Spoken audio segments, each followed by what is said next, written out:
This is May the 12th, 2025. My name is Kevin Mulqueen. I'm a retired English teacher living in Ho Chi Minh City in Vietnam.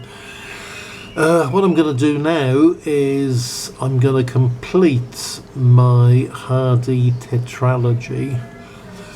What I mean is this is the fourth part of something I've done over the past week. I started off by reading Jude the Obscure, and then I stared into my camera, as I'm doing now, and gave a little mini lecture on Jude the Obscure, its faults and its high points. It's a very fine novel. Then I decided to do Tess of the D'Urbervilles, which I think is Hardy's greatest novel. And yesterday I did a video on The Mayor of Casterbridge. Okay, now today I'm going to do a short video on Far From the Madding Crowd. I'm a Thomas Hardy fanatic, and for me those are the big four novels, the ones I just mentioned. I actually haven't read Far From the Madding Crowd recently. I last read it in 2017, and I wrote about it, as I often do when I read a very interesting book. I write about it. I wrote a blog in 2017, and I just printed it off, and I'm going to read it out. I've read Far From the Madding Crowd just twice. I think I should reread it again soon because it's worth it. Okay, here goes. Right, this is what I wrote on Friday, April the 21st, 2017, when I was a young man of whatever. I'm 73 today, so in 2017 I was a bit younger. Okay, this is what I wrote. It was with a mixture of curiosity and foreboding that I began to reread Far From the Madding Crowd last week. Would it have the same impact on me as it had 40 years before? I first read this novel in my early 20s and loved it. I had also loved Jude the Obscure and The Return of the Native, but rereading them 4 decades later, I was underwhelmed. They were flawed, not at all in the same league as Tess of the D'Urbervilles and The Mayor of Casterbridge, 2 of my sacred books. Surely Far From the Madding Crowd, published 4 years before The Return of the Native, would be disappointing too. Not so. To my mind, it ranks third in the Hardy canon, after Tess and The Mayor. Far From the Madding Crowd, published in 1874, was Hardy's 4th novel and his first major literary success. It's easy to see why. The narrative is full of incidents, there is a hero and a villain, there is a love rectangle, 3 men competing for the hand of Bathsheba. There is comedy and pathos and tragedy. There is a happy ending. All the ingredients to satisfy the magazine readers for whom it was first written. Hardy's usual faults are in evidence. The pretentious cultural references. I'll just give one example. This is a quote.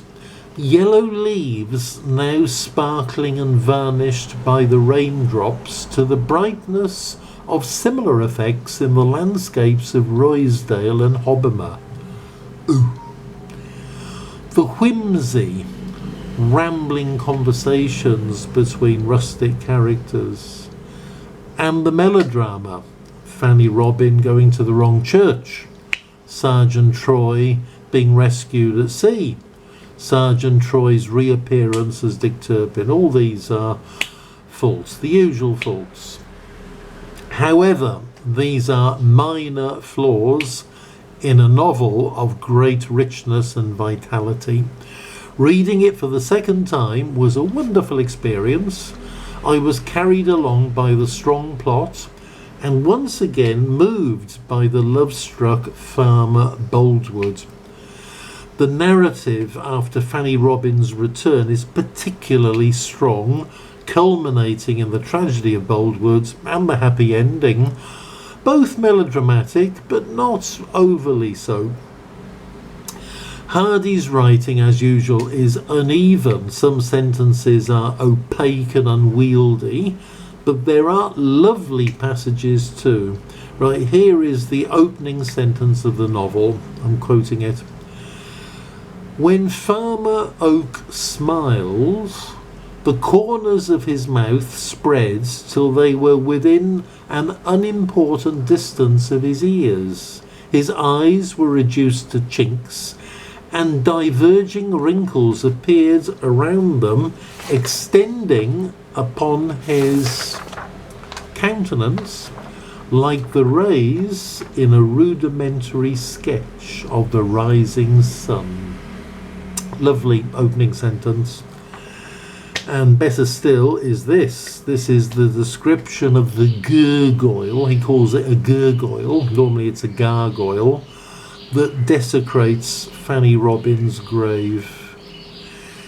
It was too human to be called like a dragon, too impish to be like a man, too animal to be like a fiend, and not enough like a bird to be called a griffin. This horrible stone entity was fashioned as if covered with a wrinkled hide. It had short, erect ears, eyes starting from their sockets, and its fingers and hands were seizing the corners of its mouth, which they thus seemed to pull open to give free passage to the water it vomited. The lower row of teeth was quite washed away, though the upper still remained. Here and thus, jutting a couple of feet from the wall against which its feet rested as a support, the creature had for 400 years laughed at the surrounding landscape, voicelessly in dry weather and in wet with a gurgling and snorting sound. Magnificent. I'm going to carry on. I haven't finished yet. This is the gurgoyle continued.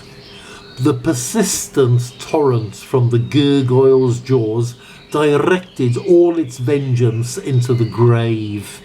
The rich tawny mould was stirred into motion and boiled like chocolate.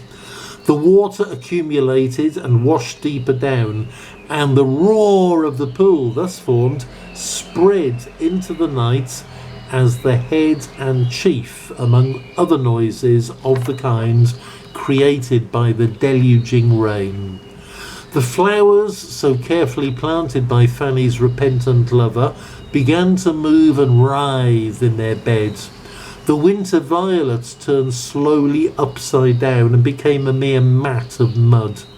Soon the snowdrop and other bulbs danced in the boiling mass like ingredients in a cauldron. Great passage. Indelibly etched in my memory is the 1967 film of the novel. I watched it in the early 1970s at the old Glendale Cinema in Reading and was moved to tears by Peter Finch's brilliant portrayal of Farmer Boldwood. What a cast! Alan Bates excelled as Gabriel Oak, the delectable Julie Christie played Bathsheba, and Terence Stamp was a perfect Troy. I also remember the fiddler at the Harvest Supper, Dave Swarbrick, who later achieved fame with the band's Fairport Convention. If you've never read Far From the Madding Crowds, I urge you to do so.